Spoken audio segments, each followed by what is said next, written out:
Hi friends, must welcome in my YouTube channel Sansan study centre. आज हम लोग practice करेंगे कुछ रियल नंबर के इम्पॉर्टेंट क्वेश्चन को। हमने पिछले वीडियो में रियल नंबर के ऑल यूनिट का जो कि हमने सॉल्यूशन कर चुका है पिछले वीडियो में, तो आप सब उसमें डिस्क्रिप्शन बॉक्स में जाकर आप उसको देख सकते हैं। तो चलिए स्टार्ट करते हैं। Question number first. देखिए, ये क्वेश्चन आपके एग्ज़ाम के लिए काफ़ी इंपॉर्टेंट है, इसलिए क्योंकि एग्ज़ाम में 50% क्वेश्चन आपके ऑब्जेक्टिव क्वेश्चन से ही आते हैं। ठीक है, इसलिए ऑब्जेक्टिव प्रश्नों को पढ़ना बेहद ज़रूरी है। तो चलिए स्टार्ट करते हैं। क्वेश्चन नंबर फर्स्ट है कि सबसे छोटी अभाज्य संख्या क्या है। यानी सबसे छोटी अभाज्य संख्या इनको ऑप्शन में दिया हुआ है चार्ट हो, जिसमें बताना है कि सबसे छोटी अभाज्य संख्या है।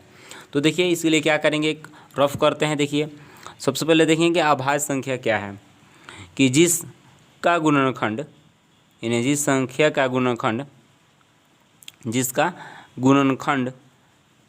जिसका गुणनखंड केवल 2 हो, जिसका गुणनखंड केवल 2 हो, उसे क्या कहते हैं, अभाज्य संख्या कहते हैं। तो देखिए, इस चीज़ को तो आप बहुत पहले आप समझ चुके हैं, इस चीज़ को बहुत पहले समझ चुके हैं। दो संख्या लीजिए, मान लीजिए 1, तो 1 का तो फैक्टर 1 ही होगा। 2 तो 2 का फैक्टर 1 होगा और 2 होगा। 3 ले लीजिए, तो 3 के 1 होगा और आपको 3 होगा। ठीक है। 4 तो 4 का लीजिएगा तो 1 होगा और 2 होगा, 3 होगा। यानी कि जो अभाज्य संख्या होगी वो क्या होगी, 2 होगी, 3 होगा। उसी तरह से होता है 2, 3, 5, 7, है ना, 11। तो इसमें सबसे छोटी संख्या क्या है, 2 है। तो इसमें आंसर हमारा क्या हो जाएगा, ऑप्शन सी। ठीक है। अब हम लोग देखेंगे क्वेश्चन नंबर 2। क्वेश्चन नंबर 2 कर रहा है कि किसी भी दो अभाज्य संख्याओं का मौशा क्या होता है। माने किसी भी दो अभाज्य संख्याओं का मौशा क्या होता है। तो इसमें देखिए, किसी भी दो अभाज्य संख्या, तो कोई दो अभाज्य संख्या ले लीजिए। जैसे मान लीजिए आपको यहाँ 5 ले लीजिए और क्या लीजिए, 7 ले लीजिए। तो इसका अभाज्य गुणनखंड बताना है ना, आपको मौशा क्या होगा। तो इसका 1 होगा और 5 होगा। इसका भी गुणनखंड तोड़िएगा तो 1 होगा और 7 होगा। तो HCF का मतलब होता है जो दोनों में कॉमन हो। तो देखिए, दोनों में कॉमन क्या है, तो दोनों में समान क्या है, तो HCF इसका क्या आ गया, आपका 1 आ गया। इसलिए आंसर क्या हो जाएगा, 1 होगा। ठीक है। अब नेक्स्ट क्वेश्चन देखते हैं। Question number 3। दो लगातार प्राकृत संख्याओं का मौशा, दो लगातार प्राकृत संख्याओं का मौशा क्या होगा। यानी दो लगातार प्राकृत संख्या है, तो दो कोई भी लगातार प्राकृत संख्या ले लीजिए। जैसे मान लीजिए 2 हो गया, 3 हो गया, 4 हो गया, 5, कोई भी संख्या ले लीजिए। मान लीजिए हम 15 लेते हैं और 16 ले लीजिए। तो 15, 16 यानी दो संख्या है, इसका लगातार आप HCF निकालिएगा तो दोनों का HCF का निकलेगा, आपका 1 निकलेगा। क्या निकलेगा, 1। जैसे मान लीजिए एक छोटा सा संख्या आपको लेकर बताते हैं, 2 और 3। 2 और 3 में देखिए, 2 1 जा 2, यहाँ बचेगा 1 और 1 में 2 इधर जाएगा तो ये 1 2 जा 2। तो देखिए आपका कट गया, है ना। इस तरह से हम कह सकते हैं कि इसे HCF क्या होगा, आपका 1 होगा। ठीक है। अब देखते हैं क्वेश्चन नंबर क्या, आपका क्वेश्चन नंबर 4। क्वेश्चन नंबर 4 कह रहा है कि दो लगातार सम संख्याओं का मौशा क्या होगा। यानी दो लगातार कोई संख्या है, उसका मौशा क्या होगा। जैसे मान लीजिए 6 होगा और 8, इस जो लगातार सम संख्या है, तो इसका HCF निकालिएगा तो 6 और यहाँ हो जाएगा 8। 6 1 जा 6, यहाँ हो जाएगा 2, फिर ये जाएगा 6 और 2 3 जा 6। यहाँ देखिए इसका HCF का आ गया 2, तो इसका आंसर क्या हो जाएगा, 2। अब देखिए क्वेश्चन नंबर देखते हैं 5। दो लगातार विषम संख्याओं का मौशा है। दो लगातार विषम संख्या, जैसे कोई ले लीजिए 7 लीजिए और आपको 9 लीजिए। कोई दो लगातार विषम संख्या ले लीजिए, है ना। तो इसको निकालिएगा तो 7 से निकालिएगा तो इसको 9, यानी देखिए 1 मरतबा जाएगा। फिर यहाँ बचेगा 2, फिर यहाँ बचेगा 7, तो आपको कितना, 2 3 6, फिर बचेगा 1, यहाँ 2 और 1 2 ना 2। आपका देखिए यहाँ पर क्या बच गया, HCF 1 आ गया। तो इसका HCF क्या हो जाएगा आपका, तो इसका हो जाएगा HCF हमारा ऑप्शन सी। ऑप्शन सी हमारा सही है। ठीक है। अब देखते हैं क्वेश्चन नंबर 6। यदि दो संख्याएं A तथा B, उन दो संख्याओं तथा उनके HCF एवं LCM में सही संबंध क्या है। यानी दो संख्याओं तथा उनके दोनों गुणनफल तथा उनके HCF HCF के भी सही संबंध क्या है। तो हमने पिछले वीडियो में देखा है कि A और B दो संख्या का गुणनफल इक्वल टू होता है HCF इंटू LCM। यही आपका क्या होता है, रिलेशन होता है इन दोनों के बीच में। तो इसका रिलेशन होता है, देखिए इसमें क्या है, तो A प्लस बी इंटू ये है, तो आपका ये नहीं होगा। बी नंबर में देखिए A minus B equal to HCF into minus, ये आपका नहीं होगा।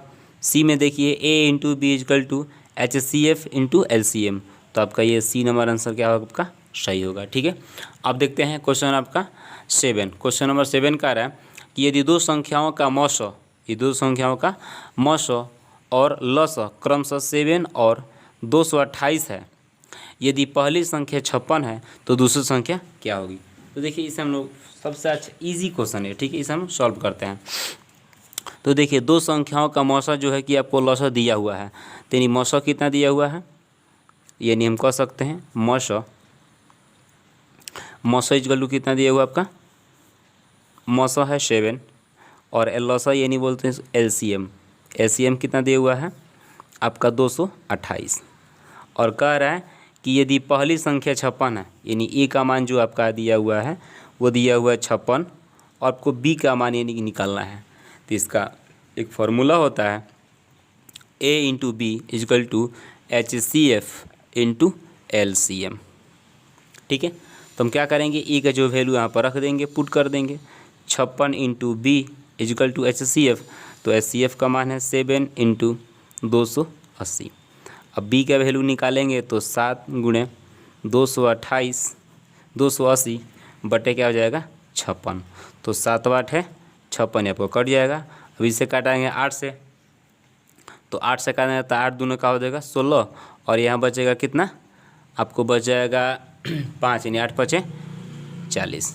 ठीक है, इस आपका क्या हुआ, देखिए आपका सॉरी यहाँ पर देखिए ये कट रहा था, सॉरी 8 3 के 24, हाँ 8 3 के 24, और यहाँ बचेगा 4 और ये 0, तो 40, यानी कि आपका होगा कितना 35। तो आपका आंसर कितना आ गया 35। देखिए ऑप्शन क्या है 35। इस तरह से उसको हम लोग सॉल्व कर दिए। अब देखते हैं क्वेश्चन आपका 8।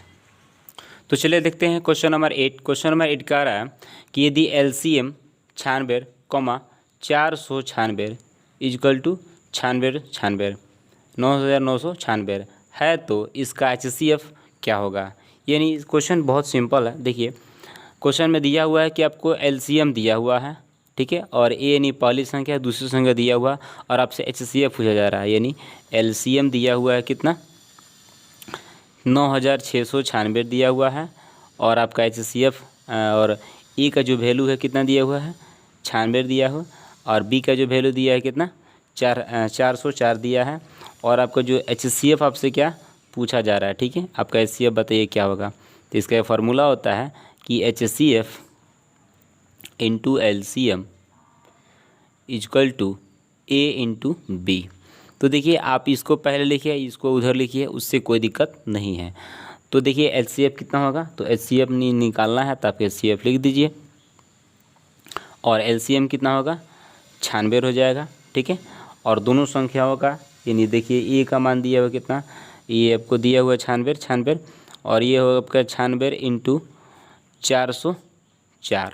ठीक है, अब क्या कीजिए, ये देखिए HCF यहाँ निकालिएगा, HCF इजकल टू, तो आपका हो जाएगा 96 इंटू 404 अब बटे 9996। ठीक है, इससे देखिए आप इसको कटा दीजिए, 96 रकम 96, फिर 2 अंक नीचे उतारिएगा तो 1 0, फिर 96 रकम 96। अब 101 से ये कट जाएगा, आपका कितना मरतबे तो 4 मरतबे। तो इसलिए आपका HCF कितना आ गया आंसर, आपका आंसर आ गया 4। तो देखिए इसमें आंसर क्या है आपका, देखिए 4 लिखा हुआ है, तो आपका ऑप्शन नंबर हो जाएगा सी आंसर। अब देखिए क्वेश्चन नंबर 9 कह रहा है कि 1440 में 9 नंबर 1440 में 2 का अधिकतम घात कितना है, यानी मैक्सिमम वैल्यू आपको बताना है 2 का पावर कितना है। काफ़ी इजी है, तो हम क्या करेंगे इसके लिए, सबसे पहले इसको हम निकालेंगे 1440 का HCF अभाज्य गुणनखंड निकालेंगे। ठीक है, तो अभाज्य गुणनखंड निकाल लेते हैं 1440 का। तो देखिए 1440 का होगा 2 से जाएगा, तो 2 7 14। ठीक है, फिर आपको जाएगा कितना 2 दूनी ये 4, और 2 7 14 कट जाएगा, फिर 1 0 उतारेंगे। ठीक है, तो आपका हो जाएगा कितना, एक 0 हो जाएगा, ठीक है। और ये आपको हो जाएगा 2 दूनी 4 कट जाएगा, फिर एक 0 उतर जाएगा। इस तो देखिए इसको फिर इसको 2 से लेकर जाएंगे, 2 से ले जाएंगे तो यहाँ हो जाएगा कितना, ये 7 है तो 2 3 6, फिर 1 बचेगा और यहाँ पर कितना 0, यानी 2 बचे 10, और फिर आपका हो जाएगा कट गया, फिर 2 एकम 2, फिर एक 0 उतर गया। फिर इसे आप 2 से लेके जाइए तो 2 से कटेगा तो यहाँ 3 है तो 2 एकम 2 और 3 5 15, तो 5 2 सते 14, और आपका ये 14 हो गया 2 सते 14, और ये बच गया 1 और 1 11, तो 2 पचे 10 और 1 बच गया 0, तो हो गया 2 पचे 10। फिर इसे आप लेके जाइए 2 से नहीं जाएगा क्योंकि लास्ट में क्या 5 है, जिसको ले जाइए आपको कितना से 5 से, तो 5 से जाएगा तो देखिए 5 3 15, फिर बचेगा कितना 2 और 5 25, तो 50 25 और 5 एकम 5। अब देखिए ये कितना से जाएगा, तो 5 और 1 6 6 3 9, आपका जाएगा ये 3 से, ठीक है। तो 3 एकम 3 और एक हो जाएगा कितना से, तो ये भी 3 एकम 3, ये बचेगा 2, तो 21, 3 सते 21। फिर ये भी अंक आपका जाएगा कितना से, देखिए 3 से तो जाएगा नहीं, ठीक है, और 3 से नहीं जाएगा तो और कितना से जाएगा 7 8 9, ठीक है, 3 से ले जाते हैं तो देखिए 3 एकम 3 3 3 का 9, फिर यहाँ बचेगा कितना 2 और यहाँ पर 7, यानी 9 27, ठीक है। फिर इसको जाएगा कितना से 3 से, तो 3 3 का 3 और 3 3 का 9 आया, 3 एकम 3, फिर जाएगा 31 है तो 31 से 31 कट जाएगा, ठीक है। इसमें हमको पूछा जा रहा है कि 2 का अधिकतम घात क्या होगा, तो इसमें 2 ही से ना मतलब है, तो 1 2 3 यानी 2 का पावर क्या हो जाएगा आपका 3, तो इसमें 2 का पावर क्या होगा 3, आंसर हो गया। अब देखते हैं क्वेश्चन नंबर, तो चलिए देखते हैं क्वेश्चन नंबर 9 9 हो गया 8 10 है। 10 क्वेश्चन का आता है कि 37 50 में 5 का अधिकतम घात कितना है, यानी इसमें भी सेम वही क्वेश्चन है, पर इसमें कुछ अंक डिजिट अलग है। तो इसमें 5 का पावर यानी मैक्सिमम पावर बताना है, ठीक है। तो क्या करते हैं, इस संख्या का क्या करेंगे, पीएफ निकाल देंगे, ठीक है, फैक्टर निकाल देंगे। तो इसका फैक्टर तोड़ेंगे 37 50 का, ठीक है, 37 50 का तोड़ेंगे, 2 से ले जाएंगे, ठीक है। तो 2 से लेंगे तो क्या होगा 2 एकम 2, फिर यहाँ बचेगा कितना 2 एकम 2, 1 और 7 17, तो 2 8 16, ठीक है, 2 8 16, तो यहाँ बचेगा कितना 1 और 5 15, तो 2 7 14 और 1 0, तो 2 5 10, ठीक है। फिर जाएगा कितना से 3 से जाएगा, तो 3 से आएगा 3 6 18 और 18 हुआ बचेगा 7, तो 2 3 6 और 1 5 15, यानी 3 5 15। फिर जाएगा आप कितना से 5 से जाएगा, ठीक है, तो 5 से ले आएंगे तो हो जाएगा कितना 5 एकम 5, और ये हो जाएगा कितना 1 12, तो 5 दूनी 10 और 2 महीने 5 25। फिर जाएगा आपके ये 5 से, ठीक है, तो कितना होगा 5 दूनी 10 और 5 25, ठीक है। फिर 5 से जाएगा, फिर 5 से 5 एकम, फिर 5 एकम 5, तो इसलिए बता सकते हैं कि 5 का पावर कितना हुआ 1 2 3 4, तो 5 का पावर कितना हो गया 4, यानी देखिए इसमें आंसर क्या है 4 है, हाँ, ऑप्शन नंबर बी में आपका आंसर 4 है, सही है। अब देखिए क्वेश्चन नंबर देखते हैं 11 यदि 63 70 इक्वल टू 2 के पावर m इंटू 5 के पावर n इंटू 7 के पावर k एंड 13 का पावर p, तो m n plus k plus p का मान ज्ञात कीजिए। यानी क्वेश्चन बहुत ही सिंपल, पूछने का तरीका कुछ अलग है। देखिए अब क्या करेंगे, इसको हम फैक्टर निकालेंगे इसका, ठीक है, इसका हम पहले फैक्टर निकालेंगे। तो देखिए इसका फैक्टर निकालेंगे 63 70 का, ठीक है, 63 70 का फैक्टर निकाल दीजिए। तो फैक्टर निकालेंगे, इसको ले आएंगे 2 से, ये 2 से जाएगा तो देखिए क्या होगा 3 दूनी 6, यानी 2 3 6 और 1 2 एकम 2 और 2 8 16 और 1 5, यानी 3 5 2 5 10, ठीक है।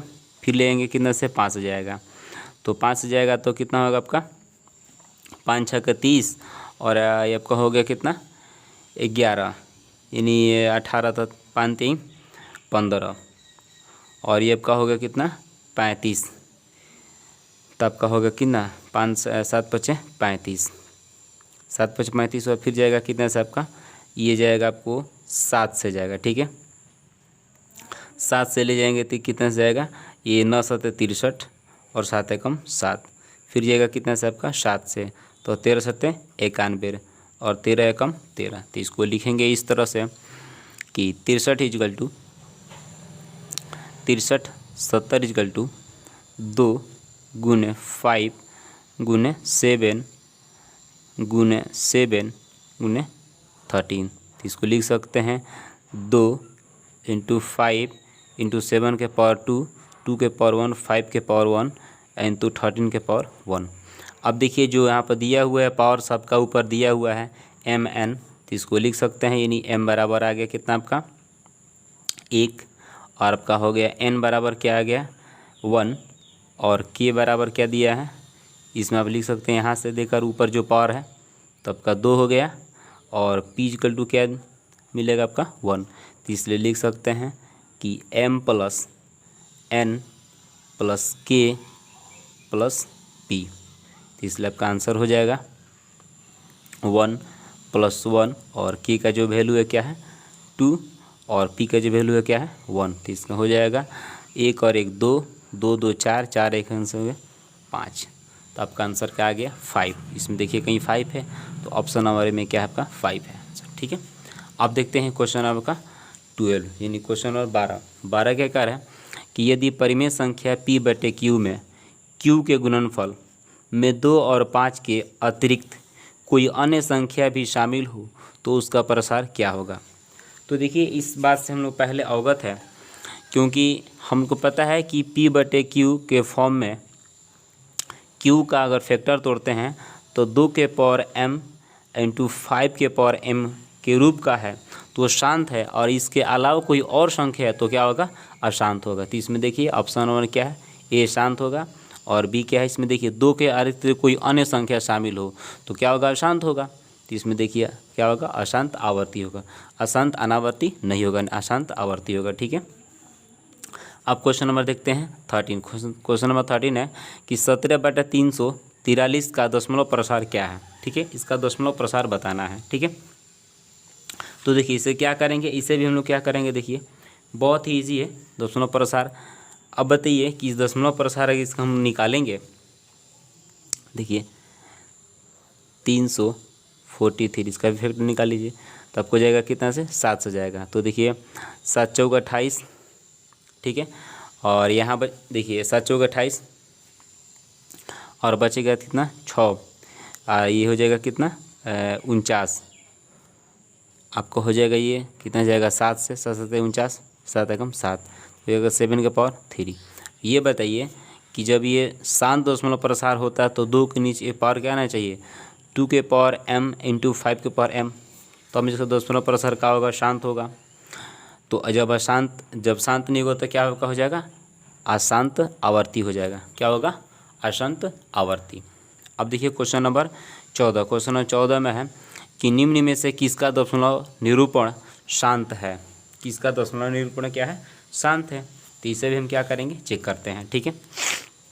तो देखिए चेक करेंगे, पहला है कितना 13/80 है, ठीक है। तो 13/80 यानी 80 को हम फैक्टर निकालेंगे, तो इसका भी निकालेंगे तो क्या होगा देखिए 2 से 40, फिर 2 से लेंगे तो कितना 20, फिर 2 से तो कितना 10, फिर 2 से तो 5, 5 एकम 5, यानी हमको पता चल गया कि जब 2 और 5 मिल गया तो क्या आपका हो गया ये शांत हो गया, ठीक है। ये जाहिर सी बात हम पता चल गया शांत होगा। फिर देखिए 21 और 50, 21 150 है, ठीक है, इसका भी फैक्टर तोड़ लीजिए, तो इसका तोड़िएगा तो 2 से लेगा तो कितना होगा 75, फिर 5 से तोड़िएगा तो आपका होगा कितना ये देखिए ये 25 से 25 3 75, ये 3 से जाएगा, ठीक है। फिर ये कितना से जाएगा आपका ये 15 5 75 होता है ना जी, हाँ सॉरी गलत हो गया, तो पहले हाँ 3 से ले जाइए 25 3 75, फिर 5 से जाएगा तो 5 एकम 5, 5 एकम 5। तो देखिए यहाँ पर 5 तो आया, 2 भी आया, पर इसमें क्या आ गया, इसमें 3 आ गया है, ठीक है। तो इसमें जब 3 आ गया तो क्या ये शांत होगा क्या अशांत होगा, तो ये दशमलव निरूपण क्या होगा आपका अशांत होगा, ठीक है। अब देखते हैं क्वेश्चन नंबर क्या सी। क्वेश्चन नंबर सी देखते हैं। तो ये आपका हो गया, इसी भी का हो गया, अशांत हो गया। अगला है 28/140। 28/140, तो इसे हम क्या करेंगे, इसे भी फैक्टर निकालेंगे। देखिए तो 140, 2 से 70, फिर 2 से 35, फिर 2 से यानी 5 से जाएगा तो 5 सते 35। फिर इसमें भी देखिए आपका क्या आ गया, दशमलव निरूपण में देखिए 2 5 तो आना चाहिए, पर 7 आ गया तो क्या हो गया, अशांत हो गया। ठीक है, तो आपका दशमलव निरूपण में क्या होगा, आपका ये भी अशांत हो गया। तो इसमें लिख सकते हैं कि क्या होगा, केवल यह निरूपण क्या होगा, शांत होगा। कौन, तो 13/80। अब देखते हैं क्वेश्चन नंबर आपका, क्वेश्चन नंबर 15। क्वेश्चन नंबर 15 देखिए। अब देखिए क्वेश्चन नंबर 15 क्या कहता है, यदि भाज्य ए, भाजक बी, भागफल क्यू तथा शेषफल आर हो तो निम्नलिखित में कौन सत्य है। आपको बताना है कि इसमें निम्नलिखित में से कौन सत्य है। तो सबसे पहले हम इसको समझते हैं क्या। तो देखिए हम जानते हैं कि यहाँ जो होता है उसको हम लोग बोलते हैं भाजक, यानी भाजक जो होता है हमारा क्या होता है, डिविडेंट होता है, जैसे डिवाइज़र होता है। और यहाँ जो होता है हमारा क्या, भाज्य, यानी क्या होता है, डिविडेंट होता है। ठीक है, डिविडेंट। और यहाँ जो आता है हमारा क्या, भागफल, उसको भागफल को हम लोग क्या बोलते हैं, कोशेंट बोलते हैं। क्या बोलते हैं, कोशेंट, यानी क्यू से डिनोट करते हैं। इसको आप क्या बोलते हैं, इसको डिनोट करते हैं,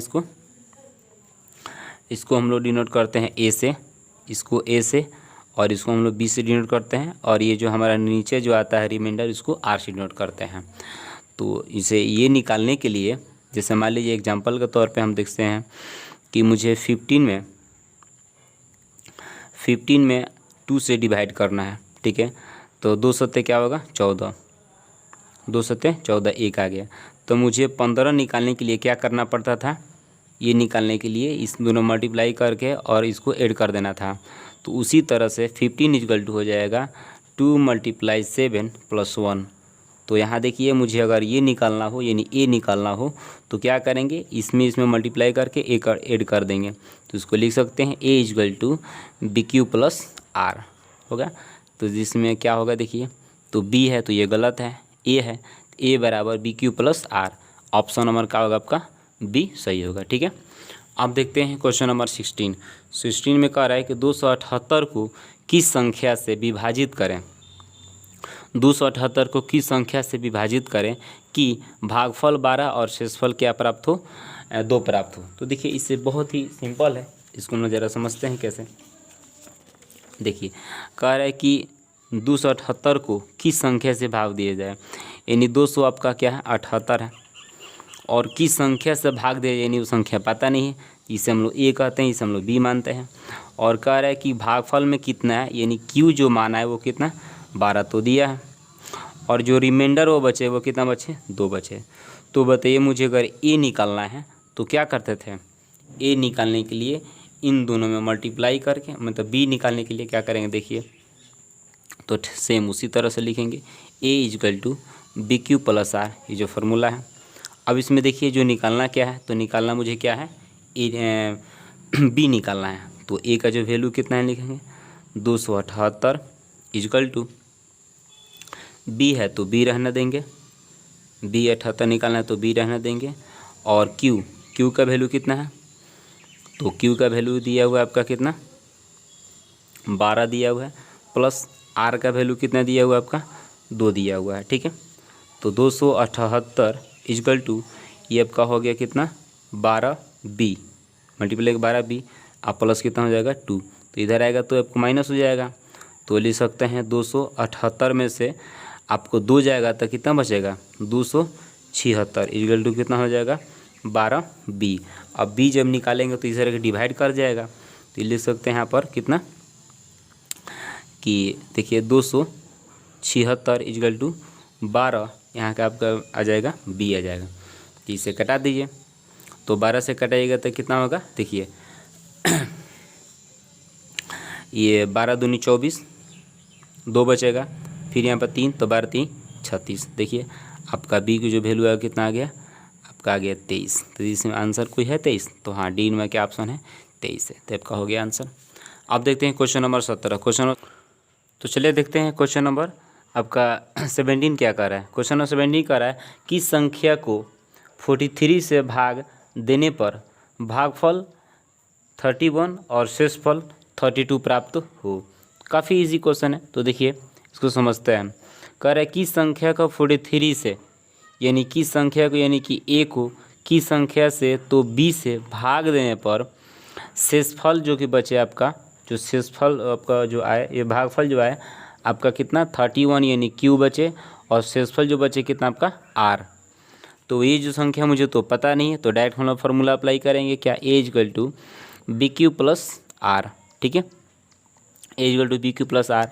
तो देखिए b का मान कितना है, तो b का मान 43 इंटू क्यू का मान कितना है 31 और प्लस 32। तो देखिए इसमें से मल्टीप्लाई कीजिएगा तो आपको आएगा 1333 प्लस 32। इससे आप ऐड कर दीजिएगा तो आपका आ जाएगा 1365। ठीक है, तो देखिए इसमें कोई आंसर है 1365। तो हाँ, क्वेश्चन नंबर को आपका ऑप्शन नंबर सी में है। ठीक है, इस तरह से सॉल्व हो गया। आप देखते हैं क्वेश्चन अगला का रहा है 18 कि यूक्लिड विभाजन algorithm A equal to B Q plus R के अनुसार कौन सा कथन सत्य है। मतलब दोनों में जो कथन दिया हुआ है, ये जो 4 ऑप्शन, ये कौन सत्य है, बी ग्रेटर देन। तो इसके लिए देखिए एक ऑप्शन, एक थ्योरी था, हम लोग देखे थे बहुत पहले पिछले वीडियो में कि जो हम लोग डिवाइड करते हैं, जैसे मान लीजिए 15 में 2 से डिवाइड करना है तो 2 सत्य 14 एक आ गया। यानी कि जो b का जो मान होता है वो कभी r से क्या होता है, छोटा होता है। क्या होता है, r से छोटा होगा। जो b का मान होगा वो r से क्या होगा, b से हमेशा क्या होगा, छोटा होगा, कभी बड़ा नहीं हो सकता है। ठीक है, और देखिए जैसे मान लीजिए 2 से 14 में डिवाइड कीजिएगा तो 2 सत्य 14। तो देखिए यहाँ क्या होगा कि यहाँ बचेगा आपको 0 बचेगा, यानी कि 0 से यानी कि b का जो मान होगा वो r से कभी भी क्या होगा, इससे बड़ा होगा और 0 के बराबर होगा। क्या होगा, ये 0 के बराबर होगा। तो इसको हम कह सकते हैं कि r इज ग्रेटर देन, ऐसे ऑप्शन होता है कि r देखिए मैं आपको बता रहा हूँ, बहुत ही इजी होता है, b ग्रेटर देन r। ठीक है, b greater than r equal to 0। इसका मतलब होता है कि b जो r जो होता है, सॉरी यहाँ b जो होता है हमेशा r से क्या होता है, बड़ा होता है, और r जो होता है वो 0 के यानी जो का वैल्यू के बराबर होता है। इससे क्या हो सकता है, अब छोटा नहीं हो सकता है। यानी कि जो r होगा वो 0 हो सकता है और 0 से बड़ा हो सके, नहीं छोटा नहीं हो सकता है। कभी यहाँ पर क्या माइनस में नहीं आता है, 0 आ सकता है, ये 0 से बड़ा आएगा लेकिन माइनस में कभी नहीं आ सकता है। ठीक है, तो इसका जो ऑप्शन होगा आपका ऑप्शन नंबर डी जो आपका सही होगा। ठीक है, अब देखते हैं क्वेश्चन नंबर आपका 19। क्वेश्चन नंबर 19 कहता है कि कोई भी धनात्मक सम पूर्णांक निम्नलिखित में किस रूप का होता है, किस रूप का होता है। तो देखिए धनात्मक पूर्णांक जो होता है वो कभी 2 के पावर m 2n प्लस 1 के पावर के रूप, और मान लीजिए इसको मानते हैं तो 2n प्लस 1 2 से डिवाइड करेंगे तो क्या बच जाएगा, जो कि नहीं होगा। फिर इसको आप 2 के पावर n 2n को 2 से डिवाइड कीजिएगा तो क्या बचेगा आपका n बच जाएगा, जो कि आपका ये सही है। तो इसलिए कोई भी धनात्मक सम पूर्णांक निम्नलिखित में से किस रूप का होता है, तो ये आपका हो जाएगा 2 के पावर n, ये नहीं 2n के रूप का होता है, 3n का नहीं होगा। क्योंकि देखिए 3n को 2 से डिवाइड कीजिएगा तो क्या होगा आपका, ये नहीं कटेगा ना, नहीं कटेगा, पूरा पूरी नहीं कटेगा, इसलिए आपका क्या होगा, गलत हो जाएगा। यहाँ पर कोई भी आप संख्या रखिए 2, इनको 1 रखिए तो क्या होगा 2 होगा, 2 की जगह 2 रखिए तो क्या होगा 4 होगा। जो भी संख्या क्या होगी 2 से डिवाइड हो जाएंगी, देख रहे हैं। इस तरह से इसको बना सकते हैं। अब अगला देखिए क्वेश्चन नंबर क्या आ रहा है 20। कोई भी धनात्मक विषम पूर्णांक निम्नलिखित में से किस रूप का होता है, कोई भी धनात्मक विषम पूर्णांक किस रूप का होता है, तो 2n प्लस 1 के रूप का नहीं होता है। पर और आगे बढ़िए, फिर देखिए 2 के पावर n ये भी नहीं होता है, लेकिन इसमें होगा कौन असल, तब कोई भी आसानी से देकर बता देगा कि 3n/1 होगा, 3n+1 होगा, जो कि ये गलत है। इसमें देखिए होगा क्या रहे सही, तो 2n+1 बाई क्या होगा 3।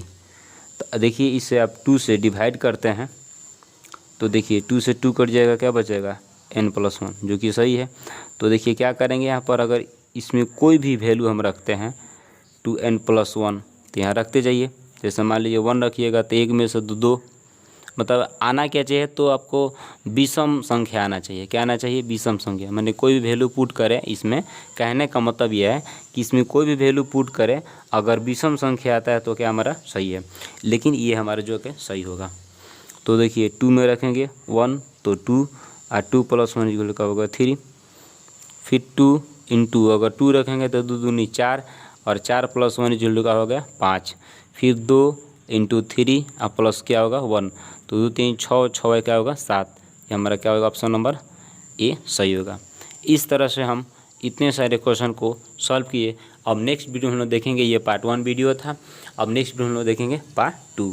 तो इस वीडियो को देखने के थैंक यू सो मच, और इस वीडियो को ज़्यादा से ज़्यादा शेयर ज़रूर करें।